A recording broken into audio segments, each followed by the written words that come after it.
Oi pessoal, bora para mais um dia de Lendo a Bíblia em um ano! Hoje nós iremos começar a ler 2 Crônicas, então já pega a sua Bíblia, o seu plano de leitura e bora! E não se esqueça de curtir, de comentar e se inscrever no canal. Mas antes, vamos orar. Papai, muito obrigada pelo privilégio de poder estarmos aqui na tua presença, aprendendo ainda mais sobre a tua palavra, que o Senhor possa acalmar o nosso coração, que todas as distrações possam ser colocadas de lado e que o nosso foco nesse momento seja o Senhor, seja a tua voz. Fala conosco, ministra os nossos corações, precisamos te ouvir. É isso que eu te peço, amém. Capítulo 1. Salomão, filho de Davi, estabeleceu-se com firmeza em seu reino, pois o Senhor, seu Deus, estava com ele e o tornou muito poderoso. Salomão falou a todo Israel, os líderes de 1000 e de 100, os juízes, todos os líderes de Israel e os chefes de família. Depois o rei foi com toda a assembleia ao lugar sagrado, no alto de Gibeon, pois ali estava a tenda do encontro que Moisés, servo do Senhor, havia feito no deserto. Davi tinha transportado a arca de Deus de Quiriate-Jearim para a tenda que tinha armado para ela em Jerusalém. O altar de bronze que Bezalel, filho de Uri e neto de Ur, fizera estava em Gibeon, em frente do tabernáculo do Senhor. Ali Salomão e a assembleia consultaram o Senhor. Salomão ofereceu ao Senhor 1000 holocaustos sobre o altar de bronze, na tenda do encontro. Naquela noite, Deus apareceu a Salomão e lhe disse: "Peça-me o que quiser, e eu darei a você." Salomão respondeu: "Tu foste muito bondoso para com meu pai Davi, e me fizeste rei em seu lugar. Agora, Senhor Deus, que se confirme a tua promessa a meu pai Davi, pois me fizeste rei sobre um povo tão numeroso quanto o pó da terra. Dá-me sabedoria e conhecimento, para que eu possa liderar esta nação, pois quem pode governar este teu grande povo?" Deus disse a Salomão: "Já que este é o desejo do seu coração, e você não pediu riquezas, nem bens, nem honra, nem a morte dos seus inimigos, nem vida longa, mas sabedoria e conhecimento para governar o meu povo, sobre o qual eu fiz rei, você receberá o que pediu. Mas também lhe darei riquezas, bens e honra, como nenhum rei antes de você teve e nenhum depois de você terá." Então Salomão voltou de Gibeon, de diante da tenda do encontro, para Jerusalém, e reinou sobre Israel. Salomão juntou carros e cavalos, chegou a ter 1400 carros e 12.000 cavalos, dos quais mantinha uma parte das guarnições de algumas cidades e a outra perto dele em Jerusalém. O rei tornou tão comuns a prata e o ouro em Jerusalém quanto as pedras, e o cedro tão numeroso quanto as figueiras bravas da Cefelá. Os cavalos de Salomão eram importados do Egito e da Cilícia, onde os fornecedores do rei os compravam. Importavam do Egito um carro por 7 quilos e 200 gramas de prata, e um cavalo por 1 quilo e 800 gramas, e os exportavam para todos os reis dos hititas e dos arameus. Capítulo 2. Salomão deu ordens para a construção de um templo em honra ao nome do Senhor, e tinha um palácio para si mesmo. Ele designou 70.000 homens como carregadores, 80.000 como cortadores de pedras nas colinas e 3.600 como capatazes. Depois, Salomão enviou esta mensagem a Hirão, rei de Tiro: "Envia-me cedros como fizeste para meu pai Davi, quando ele construiu seu palácio. Agora estou para construir um templo em honra ao nome do Senhor, o meu Deus, e dedicá-lo a ele para queimar incenso aromático diante dele, apresentar regularmente o pão consagrado e fazer holocausto todas as manhãs e todas as tardes, nos sábados, nas luas novas e nas festas fixas do Senhor, o nosso Deus. Esse é um decreto perpétuo para Israel. O templo que vou construir será grande, pois o nosso Deus é maior do que todos os outros deuses. Mas quem é capaz de construir um templo para ele, visto que os céus não podem contê-lo, nem mesmo os mais altos céus? Quem sou eu então para lhe construir um templo, a não ser como um lugar para queimar sacrifícios perante ele? Por isso, mande-me um homem competente no trabalho com ouro, com prata, com bronze, com ferro e com tecido roxo, vermelho e azul, e experiente em esculturas, para trabalhar em Judá e em Jerusalém, com os meus hábeis artesãos, preparados por meu pai Davi. Também envia-me do Líbano madeira de cedro, de pinho e de junípero, pois eu sei que os teus servos são hábeis em cortar a madeira de lá.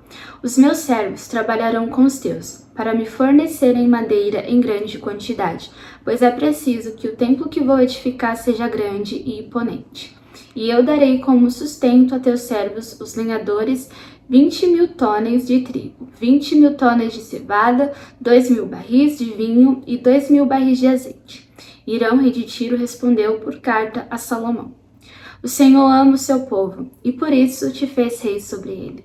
E acrescentou: Bendito seja o Senhor, o Deus de Israel, que fez os céus e a terra, pois deu ao rei Davi um filho sábio, que tem inteligência e discernimento, e que vai construir um templo para o Senhor e um palácio para si.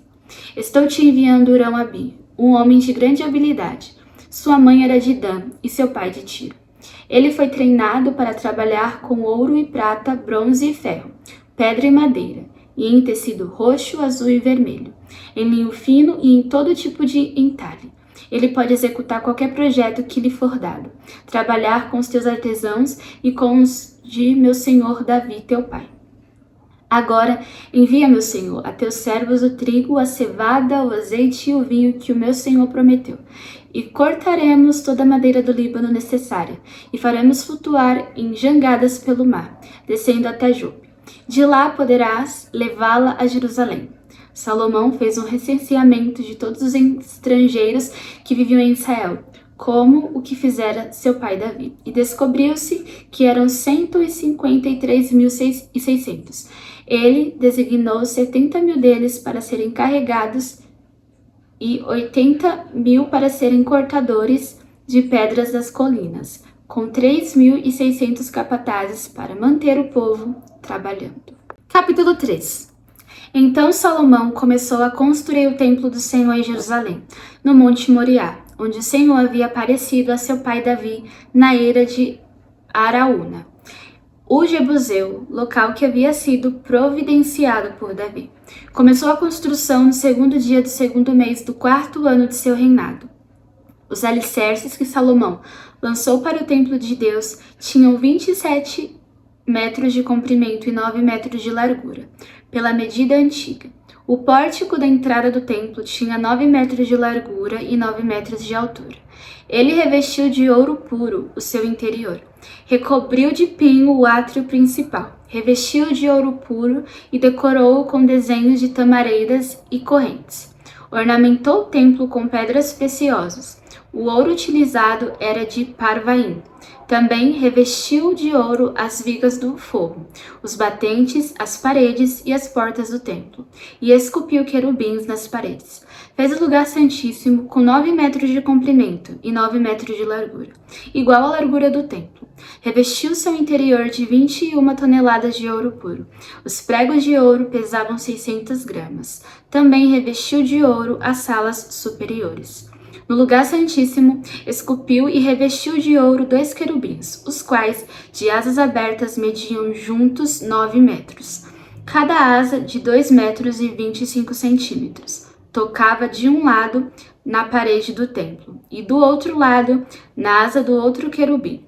Assim os querubins, com asas que se estendiam por 9 metros, estavam em pé, de frente para o átrio principal.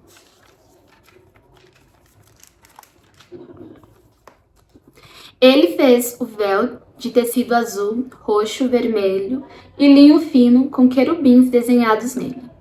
Fez na frente do templo 2 colunas, que juntas tinham 16 metros cada uma, tendo em cima um capitel com 2 metros e 25 centímetros. Fez correntes entrelaçadas e colocou-as no alto das colunas. Fez também 100 romãs, colocando-as nas correntes. Depois levantou as colunas na frente do templo, uma ao sul, outra ao norte. A que ficava ao sul deu o nome de Jaquim, e a que ficava ao norte de Boaz. Capítulo 4. Salomão também mandou fazer um altar de bronze de 9 metros de comprimento, 9 metros de largura e 4,5 metros de altura. Fez o tanque de metal fundido, redondo, medindo 4,5 metros de diâmetro e 2,25 metros de altura. Era preciso um fio de 13,5 metros para medir a sua circunferência. Abaixo da borda e ao seu redor havia figuras de touro de 5 em 5 centímetros. Os touros foram fundidos em 2 fileiras e numa só peça com o tanque. O tanque ficava sobre 12 touros, 3 voltados para o norte, 3 para o oeste, 3 para o sul e 3 para o leste. Ficava em cima deles, e as pernas traseiras dos touros eram voltadas para o centro. A espessura do tanque era de 4 dedos, e sua borda era como a borda de um cálice, como uma flor de lírio.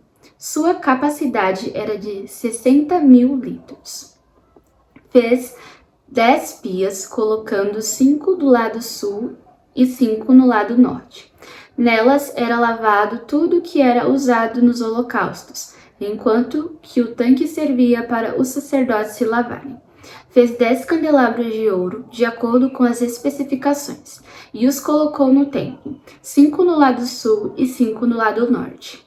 Fez 10 mesas e as colocou no templo, 5 no lado sul e 5 no lado norte. Também fez 100 bacias de ouro para aspersão.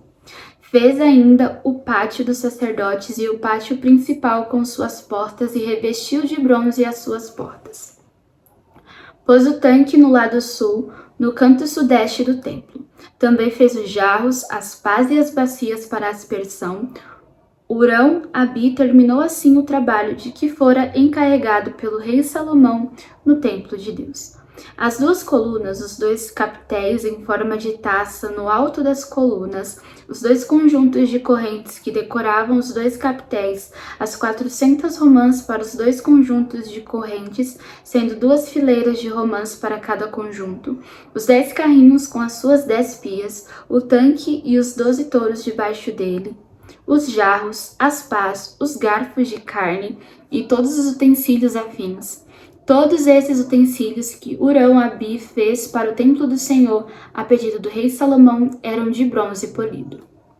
Foi na planície do Jordão, entre Sucote e Zeredá, que o rei os mandou fundir, em molde de barro. Salomão os fez então grande quantidade que não se pôde determinar o peso do bronze utilizado. Além desses, Salomão mandou fazer também todos estes outros utensílios para o templo de Deus: o altar de ouro, as mesas sobre as quais ficavam os pães da presença, os candelabros de ouro puro com suas lâmpadas para alumiarem diante do santuário interno conforme determinado, as flores, as lâmpadas e as tenazes de ouro maciço, os cortadores de pavio, as bacias para aspersão, as tigelas, os incensários de ouro puro e as portas de ouro do templo, tanto as portas da sala interna, o lugar santíssimo, quanto as portas do átrio principal. Agora vamos orar. Papai, muito obrigada por tudo que o Senhor nos ensinou nesse dia. Nesse momento eu te peço para que o Senhor derrame sobre nós a tua sabedoria, que nós possamos ser sábios no falar, que nós possamos ser sábios nas nossas escolhas, que nós venhamos ser sábios nas nossas relações, seja no nosso relacionamento conjugal, seja no relacionamento com os nossos amigos, seja nos relacionamentos profissionais, que nós possamos ser sábios em tudo na nossa vida.